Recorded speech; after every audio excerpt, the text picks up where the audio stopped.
জেনে আশ্চর্য হতে পারেন যে একজন ভারতীয় অভিনেতার মা মৃত্যুবরণ করার পরেও তিনি হেসেছিলেন। সত্যি অবাক করার মতো ব্যাপার।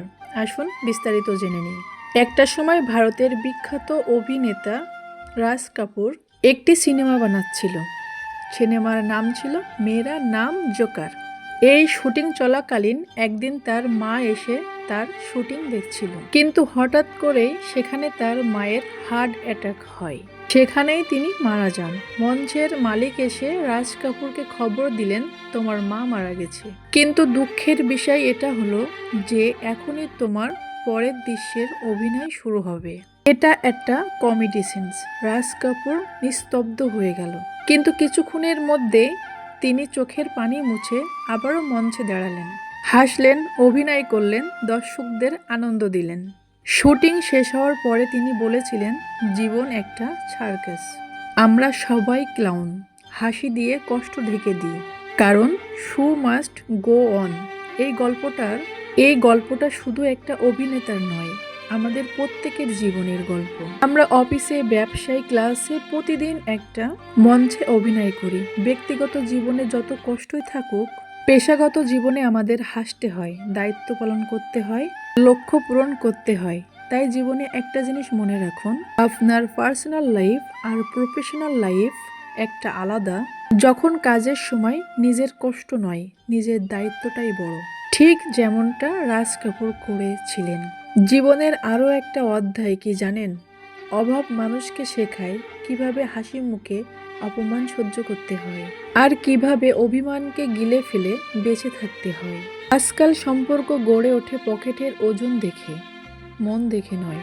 স্বার্থপর এই যুগে টাকা ছাড়া কারোর আসল মুখ দেখা যায় না। অর্থ দিয়ে নিজের অবস্থান পরিবর্তন করা গেলেও নোংরা স্বভাবটা পরিবর্তন করা যায় না।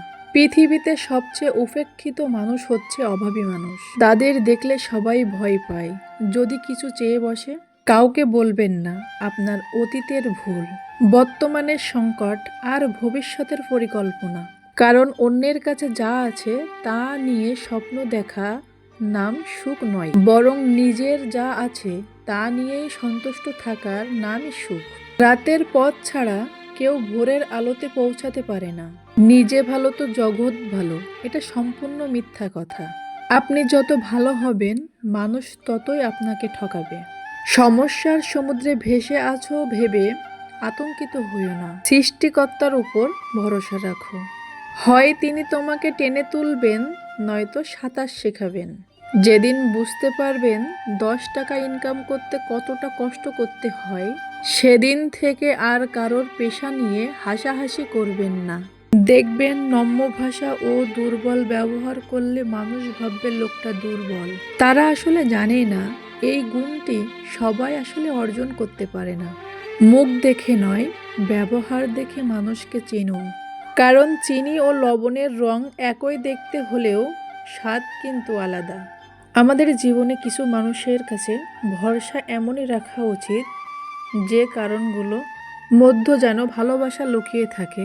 হাসির পেছনে থাকুক দুঃখ, রাগের পেছনে থাকা ভালোবাসা, চুপ থাকার পেছনে কারণ। দুনিয়াতে প্রিয়জন বলতে কেউ নেই, যা কিছু আছে সব প্রয়োজন। যখন প্রয়োজন ফুরিয়ে যায়, তখন প্রিয় মানুষের রঙগুলো বদলে যায়। অন্যের কাছে মূল্যহীন হয়ে থাকার চেয়ে নিজের মূল্য নিয়ে সরে আসা ভালো। হয়তো একটু কষ্ট হবে, তাও এটা অনেক সম্মানের। মানুষের দাম কখন বেড়ে যায় জানেন? যখন আপনি তাকে আপন ভেবে গুরুত্ব দিবেন, তখন সে আপনার কাছে এমন ভাব দেখাবে যে তার কাছে আপনার কোনো মূল্য নেই।